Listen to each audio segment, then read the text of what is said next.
Bonjour à tous, je suis très content de vous retrouver pour une nouvelle vidéo. Cette fois-ci, on va retourner sur un extrait de formation où je vais vous présenter en fait la structure d'un gène eucaryote, donc qui correspond du coup au gène des mammifères, des animaux, parce que c'est souvent une partie qui pose des difficultés dans toutes les matières de génétique ou de biologie moléculaire, parce qu'il y a beaucoup d'éléments en fait sur un gène. C'est très compliqué en fait de les dissocier les uns des autres parce qu'en fait ils sont associés à différentes étapes par rapport justement à tous les mécanismes de réplication, de transcription et de traduction. Donc, sans plus tarder, on va voir du coup comment est composé un gène eucaryote, donc les différents éléments remarquables, et j'ai mis un petit code couleur pour essayer de faciliter la compréhension de la structure d'un gène eucaryote. Donc, vous voyez, mon gène eucaryote, c'est du coup un ADN double brin. Donc, c'est pour ça que vous pouvez voir que j'ai orienté de 5' en 3' sur un brin et de 5' en 3' de manière antiparallèle complémentaire sur l'autre brin. Donc, ça, c'est hyper important en génétique de bien avoir ces notions donc, de gènes, de brins complémentaires antiparallèles. Ensuite, donc, si on le lit de 5' en 3', votre gène, il est composé de différentes parties. Donc, en haut, là, vous pouvez voir que j'ai mis la séquence codante. En fait, ça va être toute la partie du gène qui va donc être transcrite, notamment lors de la transcription, pour aboutir à la formation d'un ARN messager. Donc, on reviendra en fait sur les différents éléments juste après. Vous pouvez voir que du coup, il est composé d'exons et d'introns avec des séquences et des petites zones qui ont des fonctions qui ne sont pas forcément tout de suite associées au mécanisme de la transcription. De part et d'autre de ce gène, du coup, vous avez donc des rectangles blancs que j'ai pas colorés ici, qui seront pas du coup conservés lors de la transcription, mais qui peuvent avoir des informations importantes pour d'autres mécanismes tels que la réplication, parce que voilà, il faut quand même qu'on conserve notre information génétique à chaque division cellulaire, par exemple. Et on va avoir également des séquences qui ne sont pas conservées dans la transcription, mais qui vont participer à la régulation de la transcription. Donc, vous pouvez voir à gauche, donc en 5', que j'ai mis donc 3 séquences box. Donc, c'est ce qu'on appelle des séquences consensus, c'est-à-dire qu'elles vont être assez conservées chez les organismes eucaryotes. Et elles vont avoir des rôles plus ou moins identiques. Et entre autres, il se trouve que ces séquences consensus, donc ces différentes box, vont être très fortement associées au processus de transcription. Donc, ces séquences promotrices, c'est pareil, on va pouvoir les diviser en deux sous-parties. On va avoir donc les séquences promotrices distales, donc le promoteur distal, et on va avoir les séquences promotrices basales, donc le promoteur basal. En fait, cette notion de distal et de basal, elle fait référence au premier nucléotide qui sera transcrit de l'ADN en ARN, le fameux plus 1 de transcription que vous pouvez voir ici du coup en rose.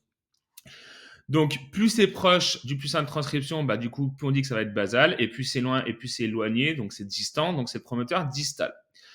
Donc, au-delà de la distance physique qui sépare donc ces différentes séquences promotrices du plus 1 de transcription, ces deux promoteurs, enfin ces deux sous-promoteurs, parce qu'en fait tout ça c'est la séquence promotrice, ils vont avoir des rôles bien distincts. Le promoteur basal, il est vraiment impliqué dans les processus d'initiation de la transcription avec la fameuse séquence Tata Box qui va entre autres permettre la fixation de l'ARN polymérase qui va justement convertir notre brin d'ADN en ARN messager.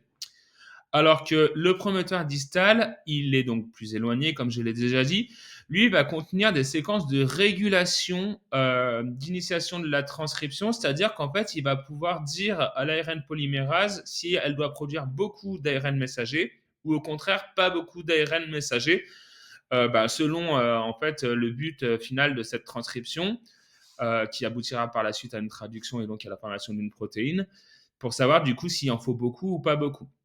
Donc, si vous êtes dans un contexte physiologique où vous allez avoir besoin d'un gros niveau de transcription, on va avoir plutôt du coup l'activation de séquences qu'on appelle des enhancers, donc qui vont augmenter, parce qu'en anglais, to enhance, ça veut dire augmenter.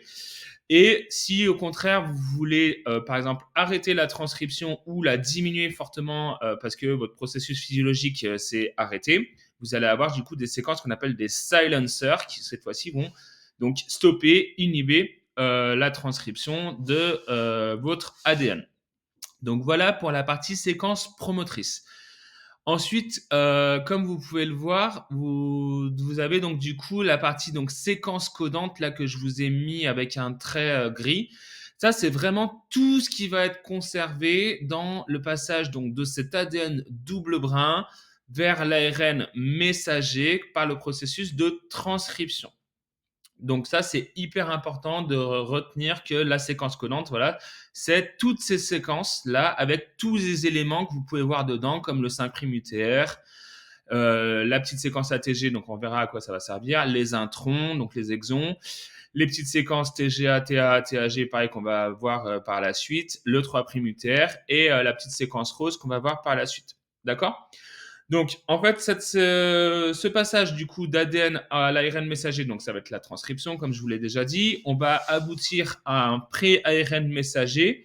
Pourquoi un pré-ARN messager? Parce qu'en fait, cet ARN messager va devoir subir du coup d'autres processus comme la maturation qui va être redivisée en plusieurs sous-étapes afin d'avoir vraiment votre ARN messager mature qui pourra donc être exporté puis traduit en protéines qui assurera du coup une fonction.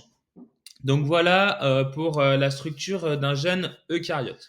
Donc si on passe à la diapo suivante, vous pouvez voir qu'après transcription, du coup, on a perdu donc, les séquences qui étaient ici en blanche, parce que comme je vous l'ai dit, elles n'appartiennent pas à la séquence codante. Donc, votre ARN messager, il commence à partir du coup du +1 de transcription et il s'arrête jusqu'à la séquence là qu'on peut voir AA, TAA en 3'. Pareil, on a perdu la séquence blanche qu'il y avait derrière qui peut correspondre à des séquences régulatrices d'autres processus de l'ADN ou alors qui peut être de l'ADN non codant et qui permet d'espacer par exemple votre gène par rapport au gène suivant. Donc, qu'est-ce qu'on a conservé dans ce pré-ARN messager qu'on appelle aussi donc transcrit primaire? On a conservé l'exon 1, l'intron 1, l'exon 2, l'intron 2, l'exon 3. Donc là, maintenant, on va voir plus en détail en fait à quoi correspondent les petites séquences que j'ai colorées. Donc le +1 de transcription, j'ai déjà dit à quoi ça correspondait.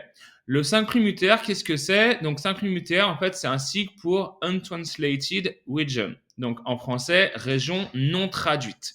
Donc vous allez comprendre que quand on va passer sur le processus de traduction donc de l'ARN messager à la protéine, on ne va pas les garder. Et donc, si cette région, elle est là, mais qu'elle n'est pas traduite, ça veut dire qu'elle va réguler le processus de traduction. C'est pour ça qu'on l'a conservée dans la transcription, mais on ne la conservera pas dans l'étape suivante. C'est un peu la même chose que tout à l'heure. Les promoteurs qui régulaient la transcription sont bien présents pour la réguler, mais du coup, ils ne sont pas conservés dans le processus physiologique qu'est la transcription parce qu'ils n'appartiennent pas à ce qui doit être transcrit. Ensuite, vous avez l'ATG qui va être le codon initiateur de la traduction qu'on appelle également le codon start. Et vous avez à la fin 3 triplets qu'on appelle les codons stop qui seront du coup les codons qui vont marquer la fin de la traduction. Vous retrouvez à nouveau une région UTR cette fois-ci qui s'appelle la 3' UTR donc pour Untranslated Region. Donc le 3' veut juste indiquer qu'elle se situe donc en 3' sur notre ARN messager. Et du coup, comme la région 5' UTR, elle est non traduite, mais du coup, elle participera également à des processus de régulation de la traduction. J'attire votre attention sur le fait que tout à l'heure, je reviens en arrière, j'avais bien mis mes 5', 3' de part et d'autre en antiparallèle. Là, j'ai mis qu'une seule fois 5', 3', car attention, l'ARN messager est un brin nucléotidique simple brin, cette fois-ci. On est passé d'un ADN double brin à un ARN simple brin. Il existe des ARN double brin, mais ils ont des fonctions qu'on n'abordera pas dans cette vidéo. Donc, cet ARN messager issu de la transcription, comme je vous l'ai dit, il n'est pas mature. C'est pour ça qu'on parle de pré-ARN messager ou de transcrit primaire. Et donc, du coup, il va devoir subir encore des modifications pour avoir sa forme finale sous forme d'ARN messager mature. Donc, on va passer à l'étape suivante, la maturation, et qui va être divisée en 3 étapes. Un ajout de coiffe en 5', l'ajout d'une queue polia en 3' et l'épissage des introns. Donc l'ajout de la coiffe, comme je viens de vous le dire, elle est en 5'. Et en fait, qu'est-ce que c'est la coiffe? Il s'agit tout simplement d'un nucléotide modifié. Voilà, c'est un nucléotide simple qui va être méthylé et qui va être du coup ajouté quasi instantanément après le début de la transcription afin de protéger votre ARN et qu'il ne se fasse pas dégrader par des nucléases et qu'il puisse être bien stable le temps que la transcription soit finie et que ça puisse partir après dans le cytoplasme pour être traduit. En 3', vous avez la queue polia, donc du coup, qui, comme son nom l'indique, est composée quasi exclusivement de nucléotides de type adénine. Donc, il va s'ajouter en 3'. Ça va être très important, du coup, parce que ça va permettre de finaliser également la partie transcription.